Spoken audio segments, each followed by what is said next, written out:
हम बात करने वाले हैं रिसोर्सेज एंड डेवलपमेंट की एक detail explanation of what is resources. बात करते हैं रिसोर्सेज वो सारी चीजें होती है जो कि हमारे नीड्स को सेटिस्फाई करती है, हमारे जरूरत को संतुष्ट करती है, वो होती है रिसोर्सेज। ये तो डेफिनेशन था क्लास 8 का। बट अगर 3 चीजें लिखी है, technologically accessible, culturally feasible, economically feasible and culturally acceptable. Technological accessible यानी हर एक टेक्नोलॉजी वहां पर एक्सेस होना चाहिए, हर मॉडर्न यूज डिवाइस वहां पर एक्सेसिबल होना चाहिए। इकोनॉमिकली फिजिबल यानी हर वर्ग के लोगों से खरीद जैसे सकते हैं, यानी एक कुछ ऐसा रिसोर्सेज होना चाहिए जैसे कि वो रिच, पुअर, मिडिल क्लास सभी उसे खरीद सके, ना कि वो सिर्फ रिच के लिए हो जाए या फिर सिर्फ पुअर के लिए हो जाए या सिर्फ मिडिल के लिए, वो सभी लोग, यानी कुछ ऐसा दाम उसका होना चाहिए कि सभी लोग उसे खरीद सकते हैं।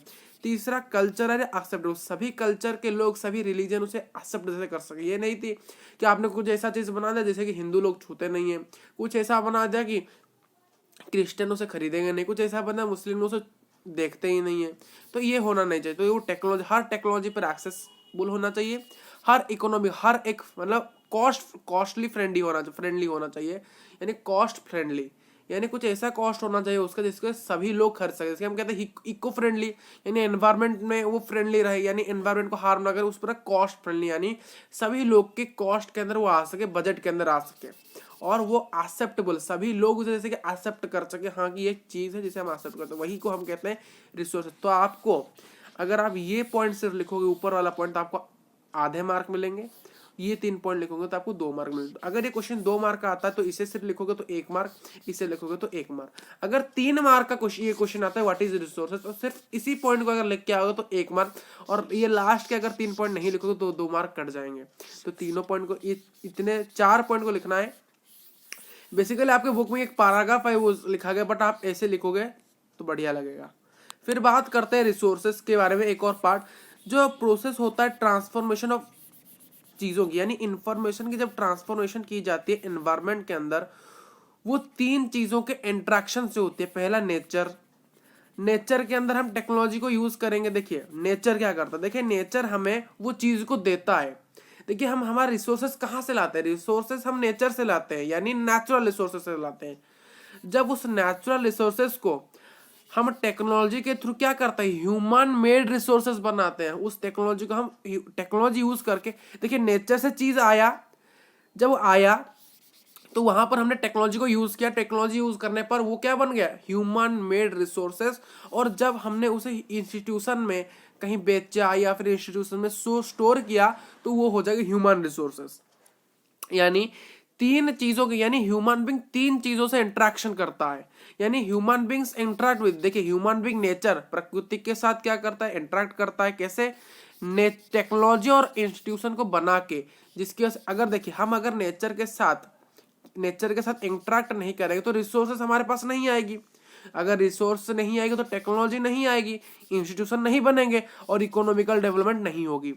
हमें क्या करना, एक्सीलरेट, हम एक्सीलरेटर जब गाड़ी का मोड क्या करते हैं, स्पीड अप करते हैं, तो क्या होता है वो गाड़ी आगे स्पीड से बढ़ने लगी। उसी प्रकार हमारे जीडीपी जो अभी $1 ट्रिलियन जीडीपी बन चुकी है, उसे और आगे बढ़ाने के लिए क्या करनी चाहिए, हमें नेचर के साथ इंटरेक्ट होना चाहिए। कैसे, टेक्नोलॉजी के थ्रू पर, और क्या करके इंस्टीट्यूशन क्यों बना, चीजों को स्टोर करने के लिए, जिसके हम अपने इकोनॉमिक एक्टिविटीज को, डेवलपमेंट को एक्सलेट कर सके। देखिए ये फिगर आप देख सकते हो, देखिए इंटरडिपेंडेंट और रिलेशन, नेचर और टेक्नोलॉजी। देखिए सबसे पहले फिजिकल एनवायरनमेंट यानी नेचर, ह्यूमन भी सबसे पहले इसके साथ क्या करेगा, रिएक्ट करेगा, यानी रिएक्ट नहीं, इसको यूज करेगा, इसके साथ इंटरेक्ट करेगा। देखिए इससे जो चीजें रिसोर्सेज आएगी उसे हम टेक्नोलॉजी के बलबूते पर एक नया प्रोडक्ट बनाएंगे और उसे इंस्टीट्यूशन पर स्टोर कर देंगे या फिर इंस्टीट्यूशन में बेच देंगे।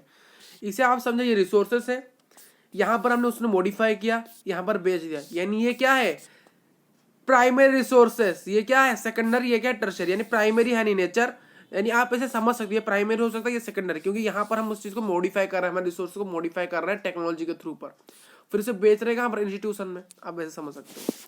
फिर बात करते हैं इंट्रोडक्शन के बारे में। सॉरी, ये इंट्रोडक्शन यहाँ पर नहीं होना चाहिए, तो ठीक है।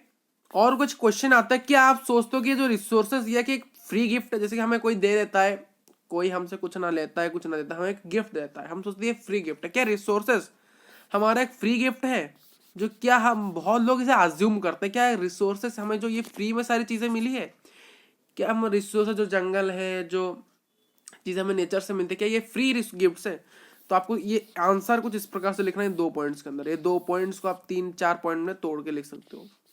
दे आर नॉट, वो फ्री गिफ्ट्स नहीं है। Resources are not the free gifts.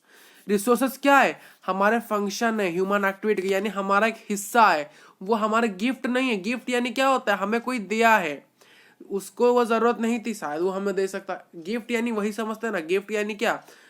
अगर वो हम पसंद करता तो हमें देता, या फिर अगर वो गिफ्ट उसे चीज उसे पसंद नहीं आती वो दे देता, या फिर उसे वो किसी को चीज को लाता है फिर हमें वो दे देता है, तो उसे हम गिफ्ट कहते हैं। पर रिसोर्सेस तो ऐसा नहीं है। रिसोर्स तो हमारा ज़रूरत है, वो हमारा फंक्शन है, हमारे अंदर वाइटल रोल प्ले करता है, तो वह फ्री गिफ्ट नहीं है। Resources are the function of human activities, यानी वो हमारा फंक्शन है, हमारा हिस्सा है। रिसोर्सेस क्या है? हमारा हिस्सा है। ह्यूमन बींग्स क्या करते हैं? ह्यूमन बींग्स देखिए, रिसोर्सेस के अंदर ही ह्यूमन बींग्स आते हैं, हम भी एक प्रकार के रिसोर्सेस है, इसीलिए तो ह्यूमन रिसोर्सेस। ज्योग्राफी क्लास 8 का लास्ट चैप्टर है आपका ह्यूमन रिसोर्स। देखिए, human are also a resources. तो कैसे हम कहेंगे कि रिसोर्सेज फ्री गिफ्ट है? तो हम भी तो एक फ्री गिफ्ट हो गए। अगर रिसोर्सेज अगर एक फ्री गिफ्ट है तो हम भी एक फ्री गिफ्ट हो जाते हैं।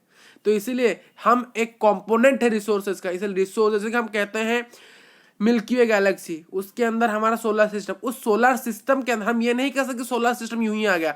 सोलर सिस्टम के अंदर अर्थ एक कंपोनेंट, उसी तरह रिसोर्सेज एक बड़ा समुंदर है, उसके अंदर हम छोटी सी चट्टान है, हम कह सकते हैं। तो resources are not the free gifts. ये हमारा फ्री गिफ्ट नहीं है, क्योंकि हम खुद ही एक रिसोर्सेस है, क्योंकि हम भी उसके एसेंशियल कंपोनेंट्स हैं। ये जो मटेरियल जो होते हैं एनवायरनमेंट में, जिसे हम ट्रांसफर करते हैं कुछ मटेरियल को, जो कि एनवायरनमेंट में जो चीजें प्रेजेंट होती है उसे हम क्या करते हैं, जो कि अवेलेबल होते हैं उसे ट्रांसफॉर्म करते हैं कुछ अलग पदार्थ के अंदर, रिसोर्सेस के अंदर चेंज कर, यानी रिसोर्स हम नेचर को यूज करते हैं, बनाते हैं, उसे ट्रांसफॉर्म करते हैं एक रिसोर्सेस के अंदर, जो कि हमारे जरूरतों को पूरा कर सके, और फिर हमें उसे यूज करते हैं। कुछ क्लासिफिकेशन है, पढ़ लेते हैं। ऑरिजिन के basis, biotic, living organism, abiotic, non living.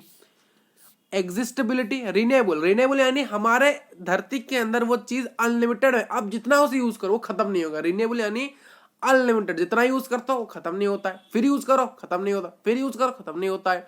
जैसे कि फॉर एग्जाम्पल क्या, फॉर एग्जाम्पल एआर को हम जितना यूज करो खत्म नहीं होता है। या फिर हम देख सकते हैं हाइड्रो इलेक्ट्रिसिटी, विंड एनर्जी। आपने देखा होगा विंड एनर्जी जो तमिलनाडु के एरियाज के अंदर, साउथ के एरियाज, गुजरात, राजस्थान के एरियाज में सोनार पैनल्स जो होते हैं वो सारे अनलिमिटेड। देखिए सनलाइट क्या है? एक अनलिमिटेड रिसोर्स है। आप आज भी उसे देखोगे, 100 साल बाद कोई सनलाइट देखोगे आप, बट रिन्यूएबल, बहुत जल्दी खत्म हो सकता है। जैसे कि कोयला, कोल हो सकता है, और क्या हो सकता है बक्साइट, ये जो सारी चीजें, आयरन, और ये सारी चीजें बहुत जल्दी खत्म हो सकती है अगर ज्यादा से ज्यादा इन्हें यूज कर दिया जाए। फिर हम क्या होता है ओनरशिप, यानी इंडिविजुअल, कोई एक ही व्यक्ति उसे यूज करता है। कम्युनिटी, पूरा गांव, पूरा कम्युनिटी यूज करता है। नेशनल यानी पूरा देश उसे यूज करता है। इंटरनेशनल पूरा विश्व उसे यूज करता है। Status of development, potential, developed, ये देखिए यहाँ पर कॉमा, ये देखिए डेवलप्ड स्टॉक नहीं, इसे पढ़ना है। एक डेवलप्ड को हम बचपन में, डेवलप्ड रिसोर्सेज को हम बचपन में एक्चुअल रिसोर्सेज के नाम से जानते हैं, यानी पोटेंशियल और एक्चुअल। अब पढ़ेंगे और दो, स्टॉक एंड रिजर्व्स। ये एक चार्ट देखिए, रिसोर्सेज दो प्रकार के होते हैं। एक तो होता है नेचुरल, पूरा नेचर से आता है। एक होता है ह्यूमन, पूरा ह्यूमन बनाता है। देखिए नेचुरल दो भागों में है। पहला रिन्यूएबल, जो कि अनलिमिटेड में प्रेजेंट है, एक लिमिटेड में यानी नॉन रिन्यूएबल। रिन्यूएबल यानी दो प्रकार का होता है, कंटिन्यूस और फ्लो। कंटिन्यूस यानी जो कंटिन्यूस रहते यानी चलते ही रहते, कभी रुकते नहीं। जैसे कि विंड चलता रहता है, वाटर चलता रहता है। बायोलॉजिकल फिर एक दूसरा है बायोलॉजिकल एंड नेचुरल वेजिटेशन यानी जो फॉरेस्ट होते हैं, tropical deciduous forest, tropical rain forest. Wild life sanctuaries बनाए गए हैं, बहुत सारे वाइल्ड लाइफ चीजें, यानी जहां पर फ्लोरा एंड फना रहते हैं, यानी एनिमल्स एंड प्लांट जहां पर अपना घर कर लेते हैं उसे वाइल्ड लाइफ कहा जाता है। और जहां पर जंगल है वो हमारा फॉरेस्ट यानी नेचुरल वेजिटेशन है। फिर बात करें नॉन रिन्यूएबल, दो प्रकार होते हैं, रिसाइकलेबल मेटल। एक होता है रिसाइकेबल, जिसे हम रिसाइकल कर सकते हैं, फिर से उसे यूज कर सकते हैं, जैसे कि मेटल्स हो गए। फोसिल फ्यूल्स क्या होते हैं? नेचुरल गैस, फिर कोल, पेट्रोलियम, ये होते हैं हमारे फोसिल फ्यूल जो कि कब अगर एक बार खत्म हो गए तो हो गए, और वो नहीं बन सकते। उन्हें बनने के लिए 300 मिलियन 400 बिलियन ऐसे साल लगेंगे।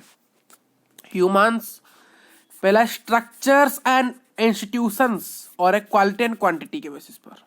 ठीक, फिर बात करेंगे। तो यहाँ पर लेक्चर खत्म। तो thank you for watching this video. और जो नोट्स आपको कहाँ मिले, डिस्क्रिप्शन बॉक्स के अंदर।